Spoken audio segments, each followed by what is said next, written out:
بيبدأ الكرتون بتاعنا بروبوت اسمها روزي، وبنشوف غزال بيضربها ويرميها وسط باقي الحيوانات، بس بيلاقوا انها لسه عايشة عادي برغم من ان الضربة كانت قوية. الحيوانات لما شافوا روزي قامت خافوا منها وهربوا. زعلت روزي انها مش قادرة تكون صداقات مع الحيوانات وطلعت على جبل، فبدأت تسأل نفسها مين المالك اللي اشتراها وانها ملهاش مالك. ولما ما لقتش اجابة على اسئلتها قررت روزي انها ترجع المصنع، ولكن في برق بيضربها واتكسرت اجزاء من روزي. جت مجموعة من الراكون سرقت الاجزاء اللي اتكسرت وحاولت روزي انها ترجعها، بس الراكون رفض انه يرجعهم. ولما رجعت روزي اهم الاجزاء في جسمها بدأت تدور على جهاز الارسال اللي كان مع الراكون. في الوقت ده طلع الراكون على الشجرة فطلعت وراه روزي، فجت مجموعة كبيرة من الراكون وبدأوا يطاردوهم، وكان عددهم كبير جدا لدرجة ان الشجرة مالت بسببهم. فخدت روزي جهاز الارسال ودخلت كهف. هجم عليها وهي جوه الكهف دب. حاولت روزي تهرب منه وبتحاول تتفادى ضربات الدب، وقعت روزي من على جبل ونزلت على عش طائر وقتلته بالغلط وكسرت كل البيض، بس لقيت ان في بيضة لسه سليمة. قررت روزي انها تحمي البيضة دي لحد ما تفقد. وهي بتحاول تحمي البيضة جه ثعلب وسرق البيضة. جريت روزي وراه في محاولة انها تنقذها، وقعت روزي من على منحدر. افتكر الثعلب ان روزي ماتت، بس بيلاقي انها قامت تاني. ولما شاف الثعلب ان روزي قامت اكل البيضة واجبرته روزي انه يخرجها. الثعلب حاول يهرب منها بس وقع على انفد مليان شوك، وقررت روزي انها تساعده وتشيل الاشواك من جسمه. استغرب الثعلب انها ساعدته، وفي اللحظة دي بدأت البيضة تفقد. ولما خرج منها الطائر افتكر ان روزي امه، بس روزي اعتبرت نفسها قامت بمهمتها لما فقست البيضة وحاولت تسيبه وتمشي، بس الطائر فضل ماشي وراها. افتكرت روزي ان الطائر محتاج منها حاجة. وقتها لقيت روزي ان جهاز الارسال بدأ يدي اشارة. حاولت روزي انها تبعت اشارة استغاثة للمصنع، بس بيجي الطائر وبيكسر لها الجهاز. بنشوف بعد كده عيلة من الابوسم، وكانت امهم بتعلمهم ازاي يعتنوا بنفسهم. ولما بتشوف الام روزي بتخاف وبتمثل انها ماتت هي واولادها، بس بتقوم وبتقول لاولادها انهم لازم يكون رد فعلهم سريع. بتقرب الام من روزي والطائر وبتبدا تتعرف عليهم وبتعلمها ازاي تعتني بالطائر. قالت لها انه محتاج 3 حاجات عشان يفضل عايش، وهي انه لازم ياكل ويتعلم السباحه والطيران عشان يهاجر مع فصلته في فصل الشتاء، والا هيموت من البرد. وبعدين بتسيبها وبتمشي، فبتبدا تشوف الحاجات اللي المفروض تعملها مع الطائر. وبيشوفهم الثعلب وبيتفرج على روزي وهي بتحاول تاكل الطائر وتعلمه السباحه والطيران وبتفشل. فبيقرب منهم الثعلب وبيعرف نفسه لروزي وبيعرض عليها المساعده وبيقول لها انه خبير في الطيور، بس روزي بترفض وبتقول له انه حاول ياكله قبل كده. قال لها الثعلب انه مش هياكله. صدقته روزي وحطت الطائر قدامه. استغرب الثعلب منها وقال لها انت مجنونه، انا ممكن اكله عادي. قالت له روزي انت قلت انك مش هتاكله. فرد عليها الثعلب بانها المفروض ما تصدقش اي حاجه تتقال لها، وانه ثعلب وبطبعه كده، وبيسالها عن سبب مساعدتها ليه. فبتعرفوا انها روبوت ومهمتها هي المساعده وتلبيه الاحتياجات، وطلبت منه يساعدها في تربيه الطائر. فبيوافق وبيحاولوا ياكلوا الطائر، بس مش بيعرف ياكل، وبياكل الثعلب اكله وبيخليها تشتت انتباه النحل عشان ياخد العسل، وبرده بياكله هو. بعدها بيسرقوا السمك اللي الدب اصطاده وبيطاردهم. بيكون الثعلب كل ده بيخليها تساعده عشان هو ياكل، وفي الاخر بيطلع ديدان للطائر من الارض وبياكل. وبتقول روزي كده المهمه الاولى تمت بنجاح. فبيرمي الثعلب الطائر في الميه عشان يعوم، بس بطلعه روزي منها قبل ما يغرق. وبتقول انها لازم تنفذ مهمتها وتنقذ الطائر لانها السبب في موت اهله. قال لها الثعلب انه كان هيموت حتى لو كانوا اهله عايشين، فايه رايك اكله وخلصك منه وتبقي كده نفذتي مهمتك.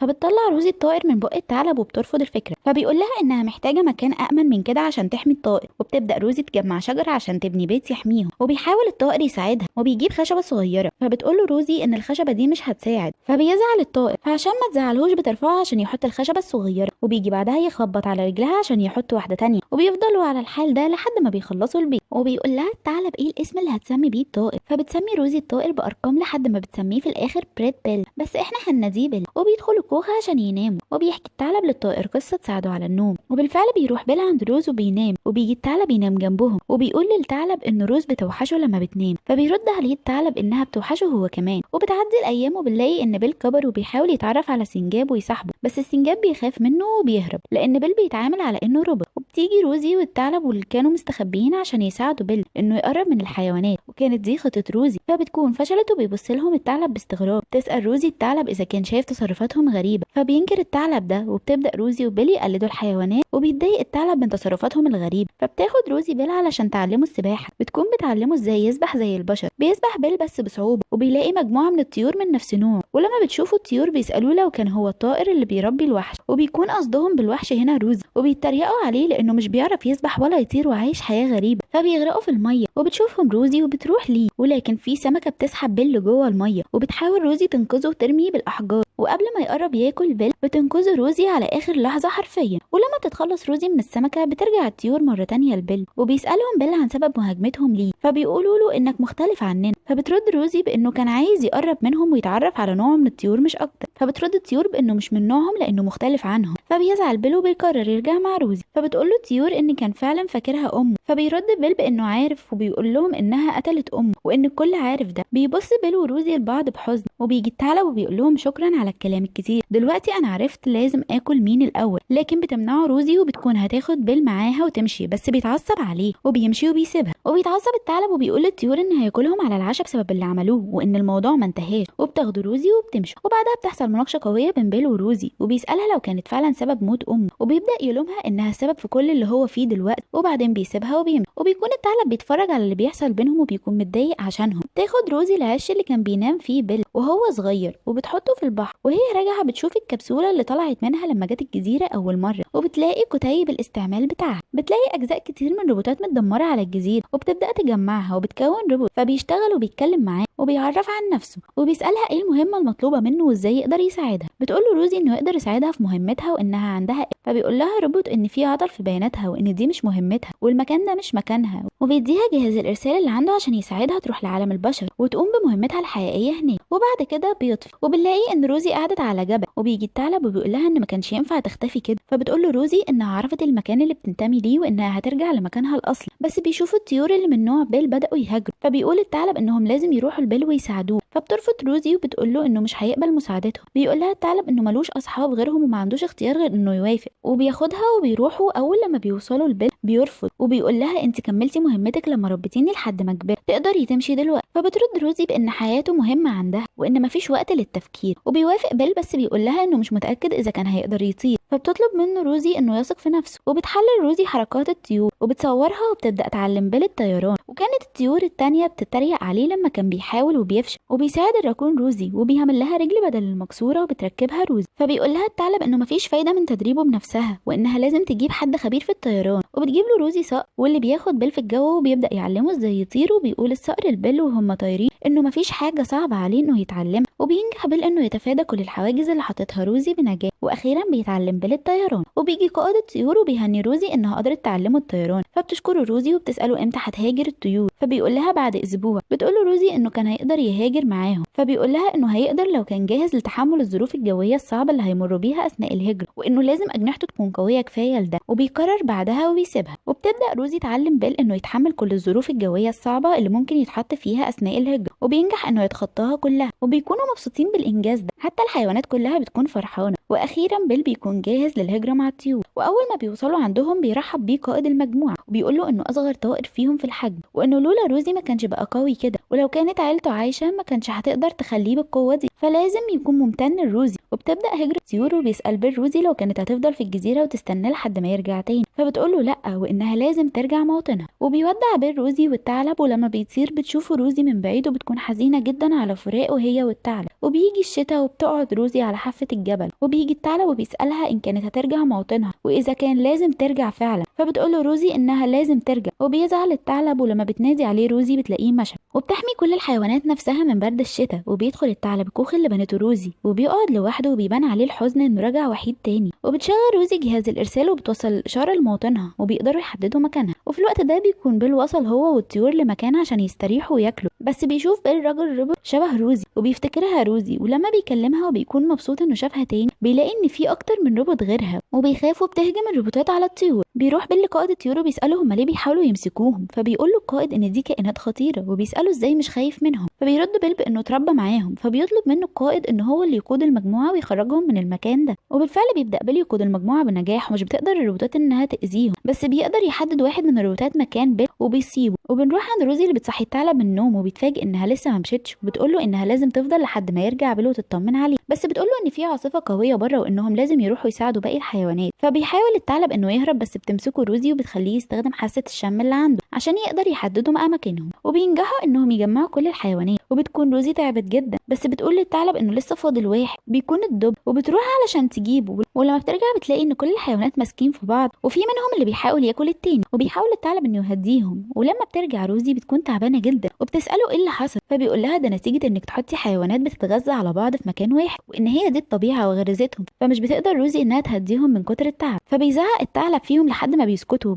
وبيبدا الثعلب يتكلم وبيقول لهم انه عارف ان اغلبهم بيكرهوه، وهو كمان بيكره اغلبهم، وكتير منهم بيكره بعض، بس لازم يبقوا اقوياء ويساعدوا بعض زي ما روزي ساعدتهم مع انهم اذوها كتير، ومع ذلك ما كرهتهمش، ولما احتاجوها كانت جنبهم وما سابتهمش يموتوا، وان دي هي فرصتهم الوحيده عشان يخرجوا من العاصفه اللي عايشين فيها. فبتتاثر الحيوانات بكلام الثعلب وبيبداوا يقربوا من بعض وبيدفوا بعض وبيناموا. ولما بيجي الصيف بتصحى روزي وبتجري بسرعه على مكان تجمع الطيور، لان ده بيكون وقت رجوعهم عشان تطمن على بيل، وبيكون بيل لسه عايش وما قدرتش الروبوت انه تاذيهم. ولما بتكون هترحله بتلاقي ان الطيور مبسوطين بيه لان هو اللي قدر ينقذ حياتهم ويرجعهم الجزيره بسلام. فبتحزن روزي وبتتاكد انه اخيرا لقى موطنه وما بقاش محتاجهم، وبتمشي وبيجي الثعلب على بيل وبيحضنه. ولما بتخاف الطيور منه فبيطمنهم بيل انه مش هيأذيهم، وبيسأل بيل الثعلب عن روزي، فبيعرفوا الثعلب انها ما رجعتش موطنها لانها كانت عايزه تطمن عليه لما يرجع. فبيروح بيل الكوخ علشان يشوفها بس مش بيلاقيها، وبتكون روزي لوحدها في المكان اللي علمت فيه بيل الطيران، تفتكر ذكرياتهم. وفجأة بتلاقي جهاز الاستشعار اتفعل لوحده، وبتيجي طائرة كبيرة وبينزل منها روبوت بيطير، وبيتكلم مع روزي وبيقول لها انه جاي يرجعها، وانهم اخدوا وقت طويل على ما قدروا يلاقوها. فبتركب روزي الطيارة معاهم، بس بتسمع صوت الثعلب وبتنزل منها وبترفض ترجع مع الروبوت، تاخد الثعلب وبتهرب. فبيقول لها الثعلب انه فخور بيها جدا ومبسوط انها ما سابتهم، وبتبعت وراها عدد كبير من الروبوتات عشان يرجعوها. وبتطلق الطيارة صواريخ في الجو علشان تقدر تحدد مكان روزي، وبيجي الدب وبيساعدهم على الهروب. تتجمع كل الحيوانات عشان تحمي روزي وتمنع الروبوتات انهم ياخدوا روزي منهم، وبيجي بيل وبيسلم عليها، بس بنلاقي الروبوتات اتجمعت على الحيوانات، وبتقف الحيوانات مع بعض عشان يحكوا روزي وبيهجموا على الروبوتات وبيدمروهم. وبتستعمل روزي كل الاساليب اللي اتعلمتها من الحيوانات عشان تدافع عن نفسها. ولما بتدمر كل الروبوتات بترمي عليهم الروبوتات اللي في السفينه صواريخ وبتخطف روزي، وبيطير بيل وكل الطيور اصحابه علشان يوقفوا الطياره وينقذوا روزي، وبتكون الجزيره ولعت بسبب الصواريخ. وبتحط الروبوتات روزي على اجهزه وبتكون عايزه تمسح ذاكرتها وتعطلها، بس تطلب روزي منها انها تسيب جزء من ذكرياتها، وبترفض الروبوتات وبتشغل الاجهزه. وفي نفس اللحظه دي بتهجم الطيور على الطياره وبتعطلها، وبيطير بيل وبيكسر ازاز الطياره وبيدخل، لكن دراعه بيتكسر وبيدور على روزي وبيلاقيها متعطله. فبيزعل جدا وبيقرب منها وبيقول لها انه قد ايه بيحبها وانها امه فعلا، وبيفضل جنبها. فبتسمعه روزي وبيرجع تتفاعل تاني، وبتقول له ان هي كمان بتحبه، وبتاخد روزي عشان يهربوا من المكان. لكن بتيجي الروبوتات وبتضرب روزي في رجلها، وبتقرر روزي انها تتخلص منها، وبتكون الطياره خلاص هتنفجر. تاخد روزي بيل وبتنط من الطياره، وعلشان تحميه بتحطه جواها وبتتحول لكور. وفي الوقت ده بتكسر الحيوانات سد الراكون عشان يطفوا النار اللي ولعت في الجزيره، وبتنزل روزي في الميه وبتطلع منها وبتكون بخير، وبتخرج بيل. فبتيجي الحيوانات عشان يطمنوا عليهم، وبتعرفهم روزي انها لازم ترجع بنفسها لانهم هيفضلوا يرجعوا كل مره عشان ياخدوه. فبيقول لها الثعلب انهم هيكونوا مستعدين، فبيزعل بيل وبيطلب انها هتفضل معاه وما تسيبهوش، وانهم هيمسحوا ذاكرتها لو رجعت. فبتقول له انهم عملوا ده مره وعطلوها، ومع ذلك قدرت تسمع صوته لما كلمها لانها اخيرا قدرت تسمع صوتها الداخلي، وده مش هيخليها تنساه ابدا. فبيزعل الثعلب وبيقول لها انه كان وحيد واخيرا لقى صديق، وانها لو مشت هيرجع وحيد تاني، وانه محتاج لها. فبتقول له انها هترجع لهم تاني بس لازم تعمل ده علشان تحميهم، واول ما تخلص مهمتها هتلاقي طريق للرجوع. وبيساعدها في بناء الكوخ تاني، وبتساعدهم انهم يرجعوا الجزيره زي ما كان. واول ما بتخلص بتبعت اشاره لموطنها علشان ياخدها، وبتعدي الايام والشتا بيرجع تاني، وبنلاقي ان الحيوانات متجمعين في الكوخ، وبيحكي الثعلب لاطفال الحيوانات قصه. وبتكون روزي في الوقت ده في موطنها وبتساعد البشر، وبيجي بيل عشان يشوفها، وبيخاف انها ما تتعرفش عليه زي ما وعدته بعد ما البشر مسحوا ذاكرته، بس لما بيشوفه بتقدر تتعرف عليه. وبيخلص الكرتون بتاعنا على كده.